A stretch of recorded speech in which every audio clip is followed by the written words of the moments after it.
Twinkle and Mozart's popular masterpiece, Nozze di Figaro and Little Stars are some of the productions that will headline the Cape Town Opera's Opera Blocks series. One production is a fantastical experience curated for parents and babies from birth to 18 months, while the other is for ages 18 months to 4 years. Now, to tell us more, we're joined on Zoom by Cape Town Opera's artistic director, Magdalene Minnaar. Good morning. Welcome to Morning Live. I suppose I should start with congratulations on your appointment. You were appointed last year sometime. I mean, how's the journey been so far? Thanks, Lebo. It's been absolutely wonderful, and just spending the time with this incredible company. And I mean, we're the only full-time opera company in Africa. You know, it's really, really wonderful to be a part of this incredible team. Speak to us about your plans for the opera, and what does that entail? Lebo, so we're about to open our Nozze di Figaro, which is Mozart's, as you said, Mozart's masterpiece. It's a fantastic opera.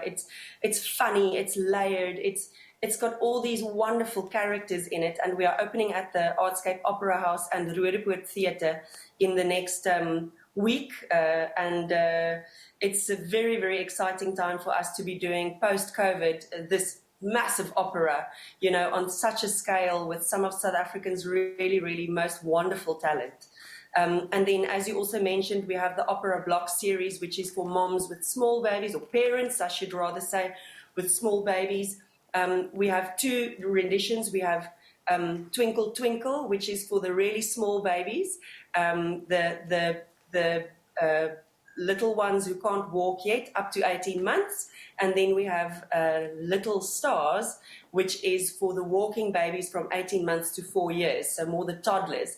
So it's a very fun program where our little audience can get, you know, going on theatre and classical music, and they can see singers in costume, they can see the full theatrical lighting.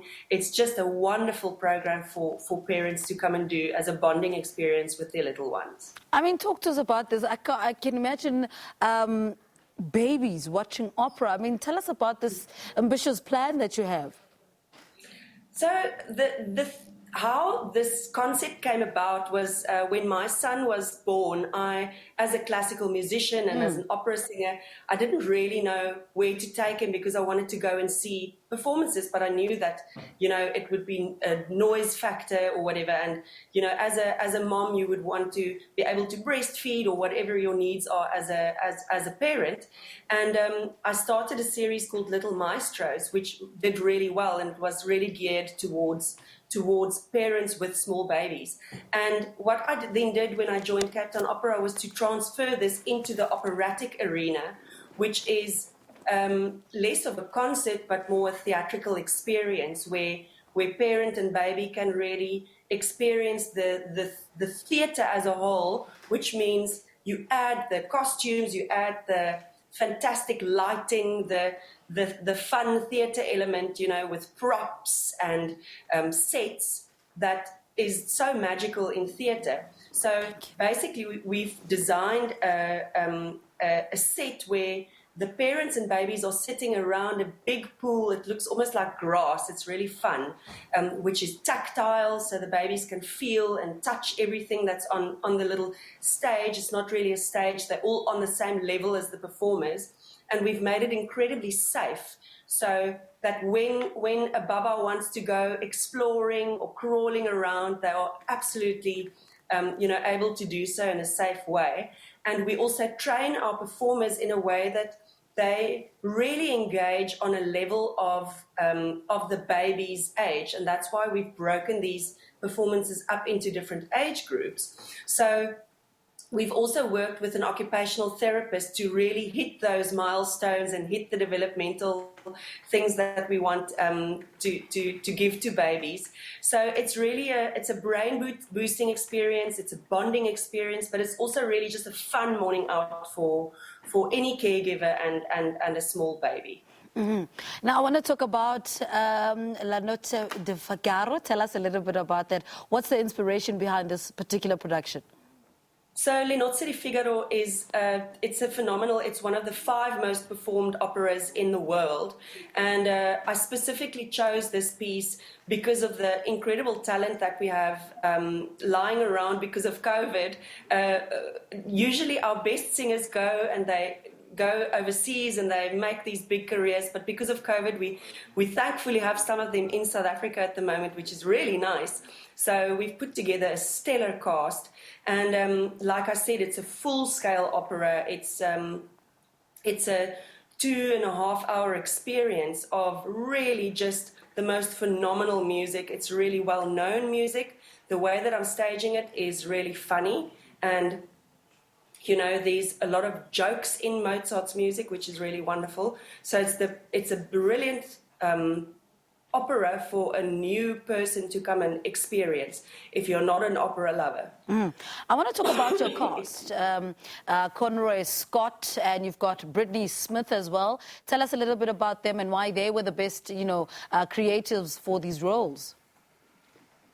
So yes, we have Conroy Scott as the title role. We also have Brittany Smith as Susanna. We have Sipamandla Moyake as the Countess and William Berger as the Count. Paired with that is Megan Katz, who is doing her first pants role with us as Cherubino. Really, really wonderful to have her because she's been making a big career in Vienna. And like I said, they are just the cream of the crop, and having them around at the moment is such a... it's such an honor for us to have this, the likes of these singers to come and perform on our stages.